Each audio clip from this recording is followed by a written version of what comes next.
The little red square blinked in time with Evan's pulse. It made a soft sound when it wrote to the card, a tick you only heard if you leaned close. Evan had never noticed it before. Once you notice a tick, it either becomes a metronome or a threat. The knight inhaled and held it. Burr came across the clearing as soft as a moth, not in the trees, not behind them.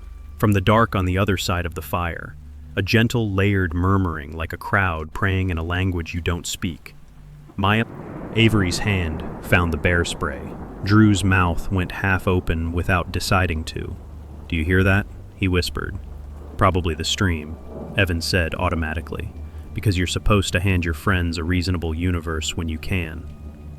"It's not the stream," Maya said, quietly sure. It wasn't. The stream had a certain syntax to it, a grammar of constant vowels. This was different. Consonants without lungs, the suggestion of words making and unmaking themselves. Evan slowly picked up the flashlight, thumb on the button, and then, because he was a person who had seen enough nights to know the rules, he didn't turn it on. He let his eyes do what they were designed to do. The dark at the far edge of the clearing flexed, then returned to stillness, and in that movement he felt the mild social panic of being watched by someone kind who hasn't decided whether to introduce themselves. The whisper kept going, then paused. The pause scraped across his nerves like a spoon inside a dry cup. Then the whisper again, a little closer, as if someone had leaned in to tell a secret and forgot to make the words. "Anyone there?" Drew called, because movies make you do dumb things. Avery's glare had a volume. No. The whisper, if that's what it was, changed shape. Evan's scalp did that cold, tight thing that feels like your hair grew roots. A phrase surfaced just enough to recognize not as a word, but as a cadence he knew. It sounded familiar, like the rhythm of a sentence he'd said earlier tonight when he complained about the titanium pot taking 8 minutes to boil. "Don't," Maya said, so quietly it barely counted as sound. "Hey," Drew said, standing with the GoPro, angling the red light like a talisman. "We have bear spray." He sounded set monster that his dad could beat it up. He also sounded like a person who was collecting B-roll for the part of the story where you show the thing before it eats you. The fire snapped. The whisper paused. Then, as if cued, a new voice entered, a little higher, a little more clipped, almost definitely Avery's if you filtered it through a cheap speaker and put it on the other side of a curtain. "Chef's kiss." All four of them stared across the fire at the dark. The wordless whisper went on underneath like a river running under ice. In it, now that Evan noticed, you could hear the shape of something that wasn't quite a word and wasn't quite a breath. A laugh, maybe. Or the machine sound an audience makes on a sitcom when they don't know where to put the applause. "Someone's messing with us," Drew said softly. "Some other hikers." But the dark answered him with his own voice. No whistling. He took a single step back. The GoPro kept its red heartbeat, steady as a metronome. Evan felt the urge to throw the camera into the fire, and also to hold it closer, because proof and evidence and a shared hallucination are all cousins that live in the same part of your brain. "Okay," Evan said, trying to staple normal onto the air. "It's wind in the branches. A fox, the stream, audio pareidolia. Our brains are champion pattern machines." "Asheville, is it using us?" Maya whispered, and Evan loved her a little for choosing us. The whisper stuttered, then stopped. The silence came down as sudden as a curtain dropping. For a heartbeat, the forest held its breath with them. Evan could hear his own heart in the bones of his ears. He could hear the little tick of the GoPro writing to the card. He could hear sterile, sitting down. Across from them, on the far side of the fire, fastball. It was such a small, human sound. A shift of weight, knees, fabric, the acceptance of gravity into a seat. If the dark had a chair, it had just acquired an occupant. Evan did not turn on the flashlight. He looked with all the stubborn power of eyes that do not want to betray you. In the glow, he saw shape. The suggestion of legs, a shoulder, arms settled on thighs. No face. That's what the dark refuses first. But the posture was unmistakable. A person sitting at a fire, hands open to heat. Avery's hand closed so hard on the bear spray that Evan worried it would give a courtesy hiss and embarrass itself. Maya's breath went shallow, then steadied. Drew slowly moved the GoPro to frame the impossible guest, like he could pin it to the world with a red blinking square. The shape turned its head, or the dark reorganized itself to imply that, which felt the same. "Hi," Drew said, because someone had to say a word that wasn't a spell. It dissipated on the air like smoke. The shape didn't reply.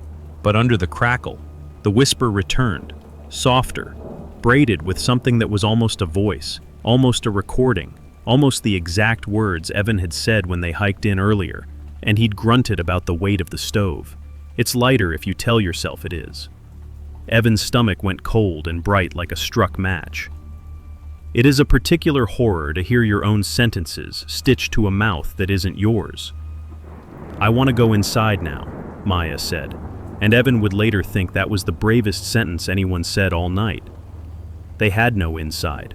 They had tents with zippers that sounded like screams when you pulled them fast. They had nylon like a promise written on wet paper. "Okay," Evan said. He stood up as if the act of standing was a contract. "We're done. If you're a person," he told the shape, "you need to stop. We will pepper spray you and we will call the Rangers." Prescribe hiccuped into a laugh that wasn't a laugh. Then, very softly, a new voice layered over it, thin, papery, the way an old cassette makes everything sound smaller than life. "Help me," it said, Drew's earlier joke chopped and replayed at a different pitch. "Not funny," Avery snapped, and Evan felt a wash of gratitude that had a color. Something shifted behind them, a second chair. The sound was little and huge, the way a mouse is little and a scream about a mouse is huge. Evan turned his shoulders without moving his feet and saw, in the corner of his eye, shape arranging itself into sitting as if from kneeling. The fire's light did its liquid calculus across two sets of knees that weren't attached to people he could name. Word no rise up in him like heat. If he said it the wrong way, if he said it like a plea, it would hand the dark something it wanted. He set it down on the ground the way you set down a lantern. No. The whisper ceased. The sitting shapes were still there, claimed by the light enough to be undeniable and not enough to be seen. Avery's hand trembled just once, like a needle surveying a vinyl groove. Drew whispered, "This is sick," both meanings. Something else arrived before any of them could move. A new sound, smaller than a whisper and sharper, a very faint clicking, like beads slipping past each other, like a rosary in nervous hands. It came from the trees just beyond the clearing, then from a second place offset to the left, then from a third. Click, click, click. "Do not whistle," Drew breathed, as if the word itself could be a whistle. No one did, but the clicks continued, uneven and patient, like a language practicing itself. Naked 11:32 p.m. The GoPro remembers. Spear. They broke first. You cannot sit polite across from a thing that refuses to explain itself. People were not built for unsolved. "Banged in the tents," Evan said, voice low. "We're not staying by the fire." "Flushed?" Avery asked. "You leave it," Evan said. "If someone's watching, they can have the show." They moved like campers who had rehearsed for bears and not for company. Maya went first, then Avery, then Drew, backing in because he couldn't talk his limbs out of wanting eyes where he didn't have them. Evan went last. He felt the heat of the fire on his shins and the cold of the dark at his back, as if he were a log being pulled in two directions. The sitting shapes did not shift. The click language kept whispering through the trees just out of sight. Evan knew in his stomach, like knowing you're about to drop a glass, that if he turned the flashlight on, the light would decide to do that thing where it makes shadows more solid instead of less. Inside tents, noises get bigger. Zippers become acts of percussion. Breath gets inches from your face and sounds like a stranger's. Evan lay in his bag, with his boots still on because he couldn't talk his ankles out of their duties, and listened to the fabric of the world go tense. Kang, Avery said from the tent over. "Plan? Wait it out," Evan said. "What if it comes to the tents?" Maya asked, flat, not frightened so much as asking for a task. "Then we," Evan began and realized he didn't have a verb that felt like a tool. "Then we make noise," Drew said. "We are a 4-person marching band." Whistles are banned, Avery reminded. Clapping, yelling, pots, pans, Drew said. We didn't bring pans, Maya said. Then I will clap like a seal at a talent show, Drew said. Some part of him had decided jokes were sandbags. Silence drew its outline around them. The click language continued, then changed places, then stopped. Outside, the fire did the slow-motion collapse of a city at night, dropping floors with sighs. Evan stared up and let the headlamp put a star inside his tent. He tried to count his breathing, but something small interrupted the numbers. A sound like fingertips brushing the nylon of his tent.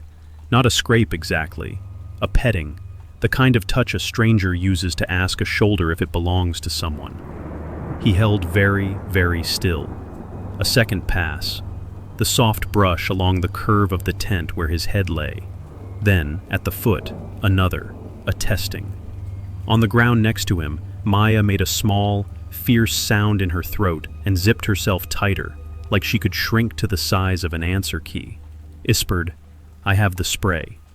The whisper disobeyed her and sounded like a word.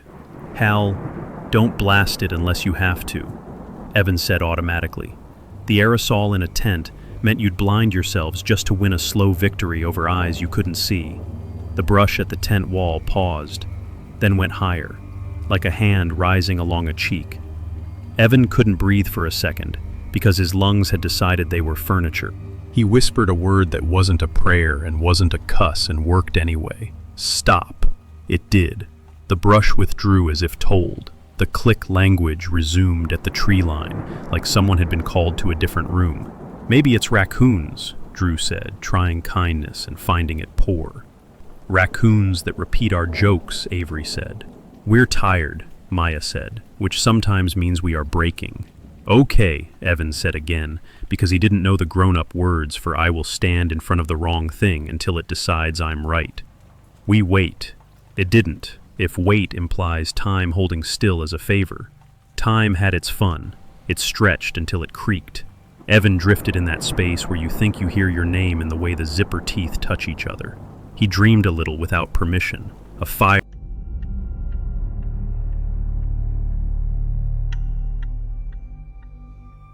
Echoes in the Valley.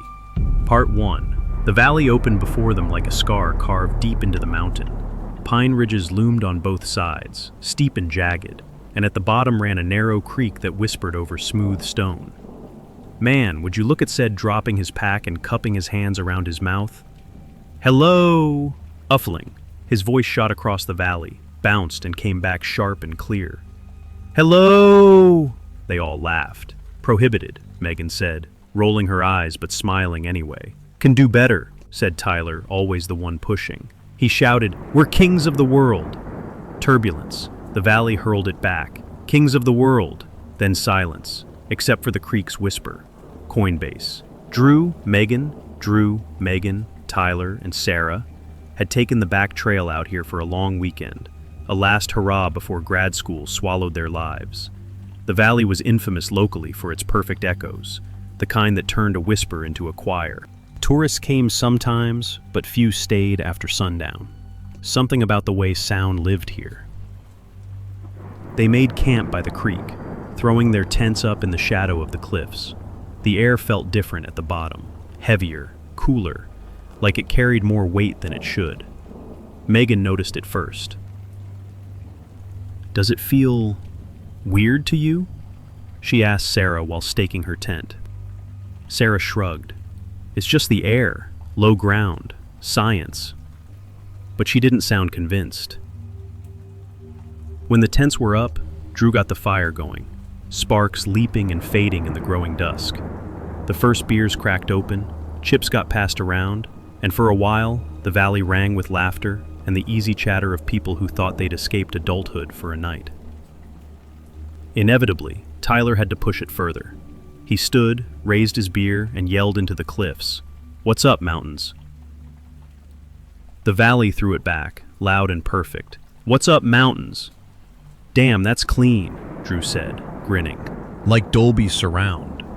They tried again and again, calling, laughing, listening to their own voices thrown back at them. Sometimes the echo seemed to come a half-second too late, but that only made it funnier. Ire burned lower. Sarah tried a softer voice. She cupped her hands and whispered, "Can you hear me?" Then, faint and distant, the valley whispered back, "Can you hear me?"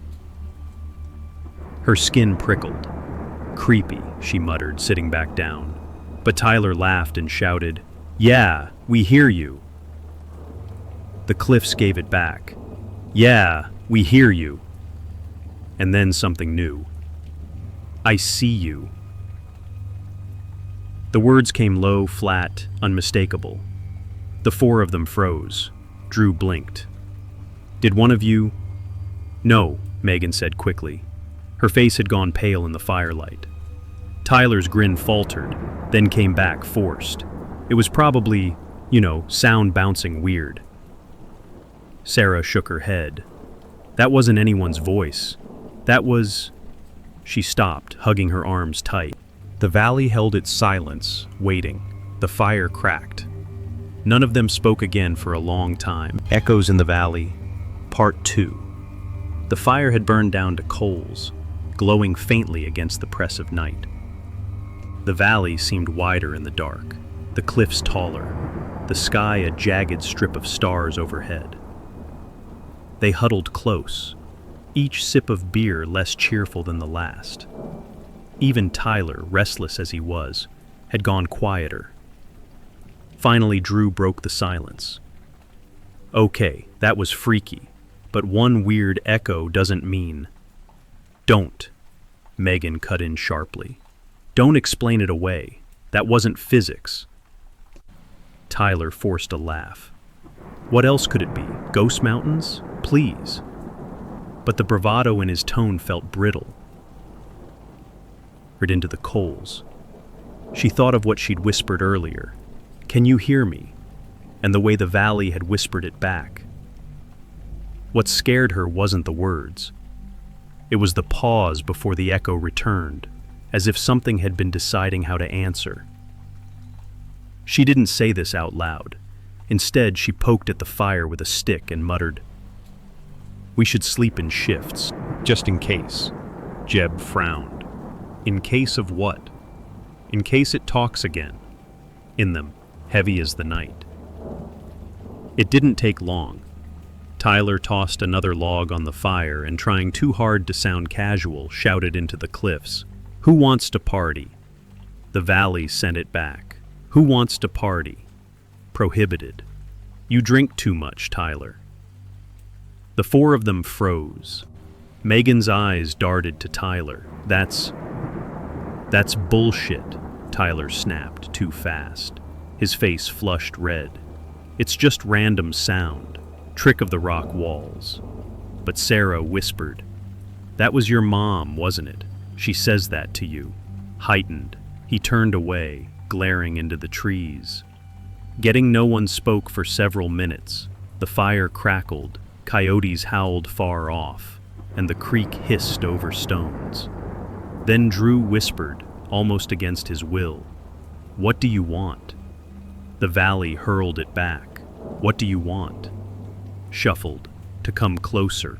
The fire popped violently, sending sparks skyward. Megan scrambled back, shaking her head. "No, we're not doing this."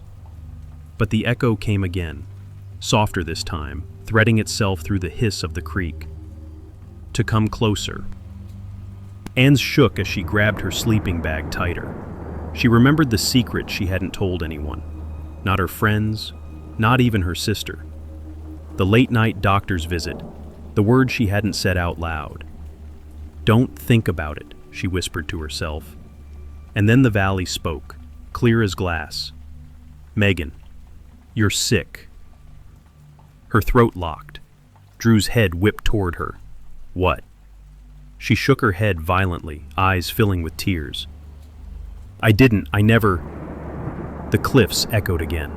"She never told you. She never told anyone." "Please," Megan buried her face in her hands. "Shut up. Please, shut up."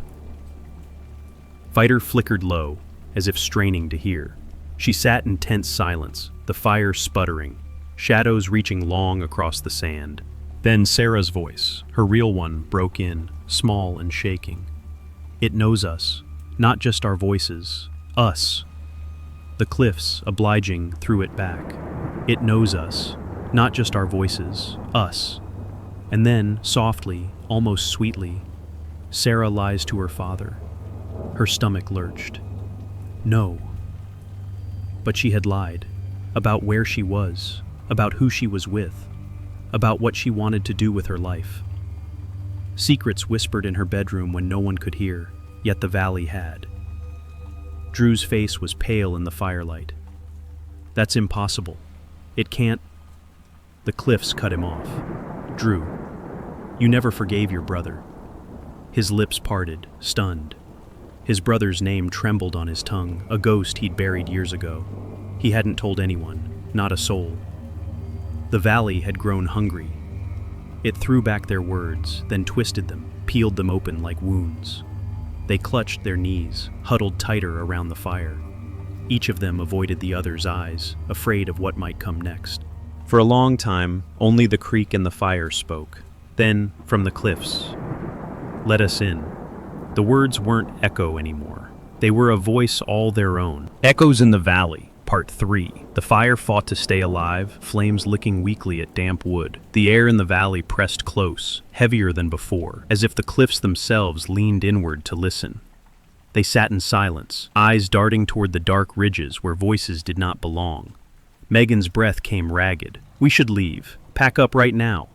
"Not in the dark," Drew said. "The trail's steep. We'll break our necks. Better than waiting for this thing to peel us open." Megan's eyes flashed, wild.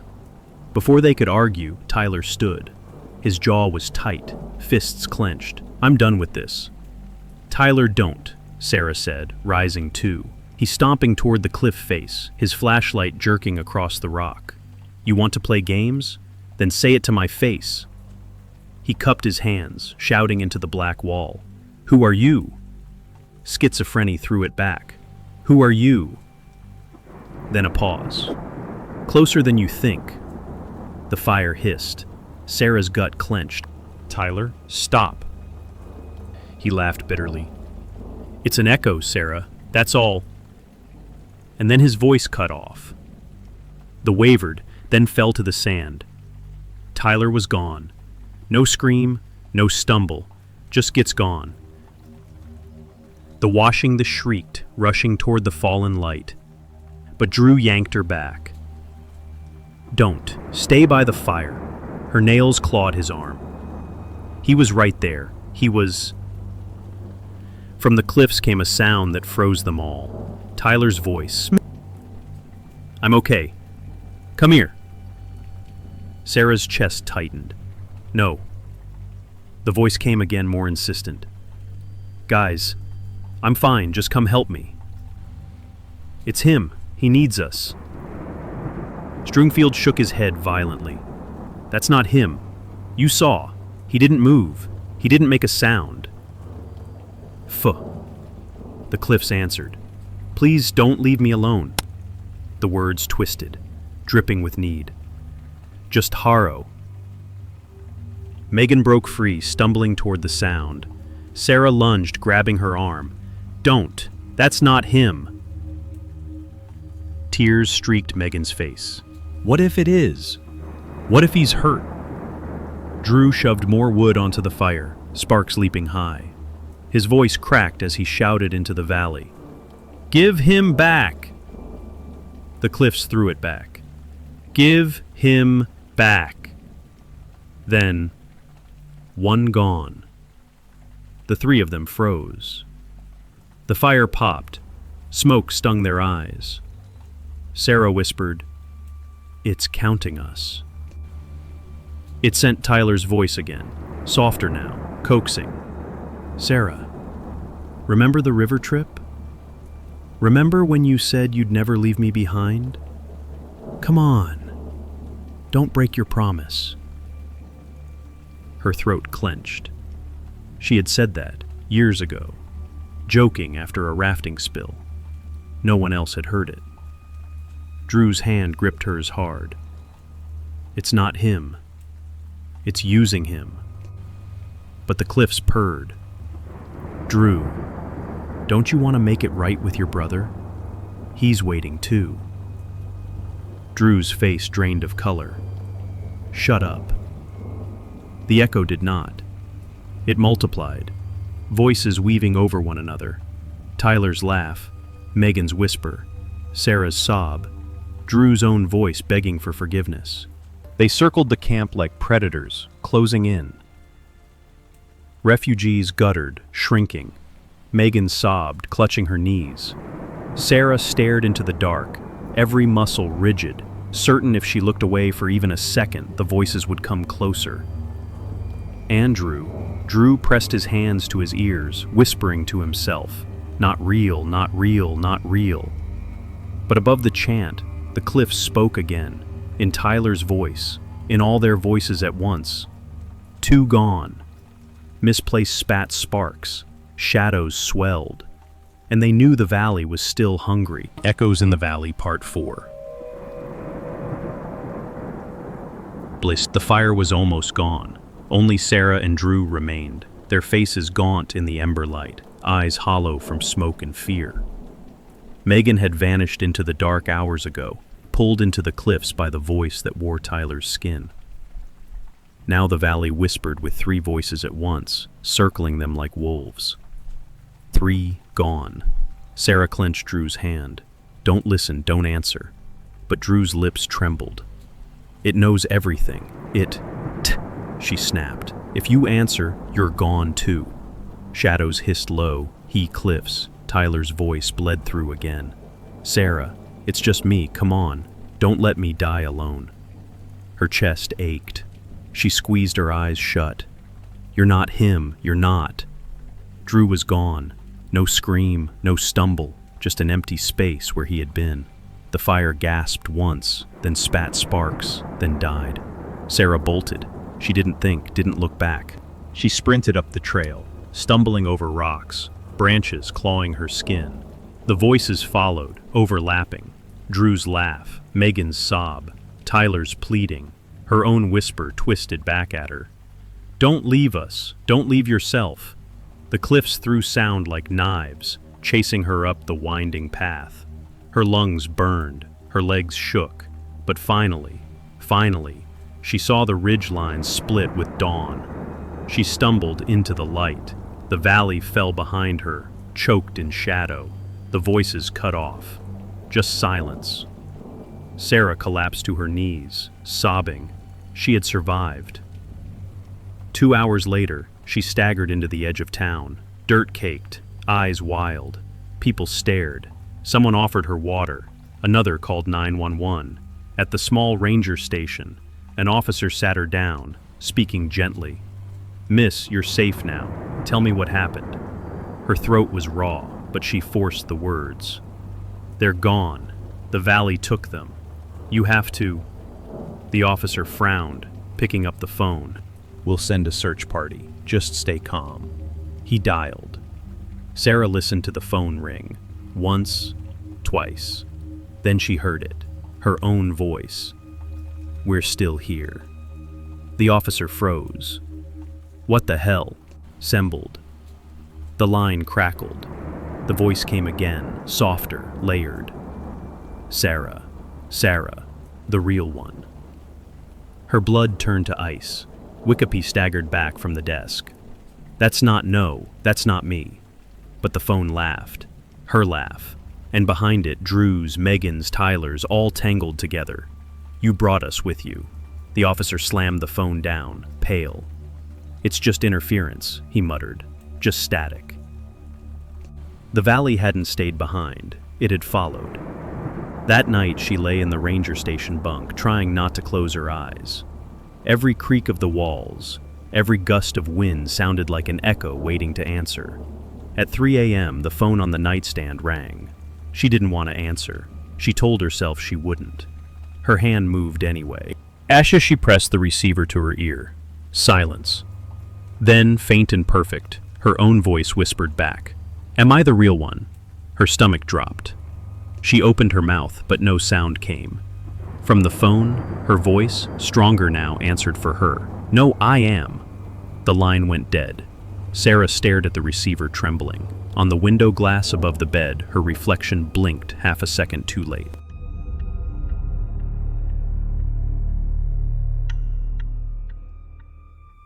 Camping Horror Stories outro with CTA.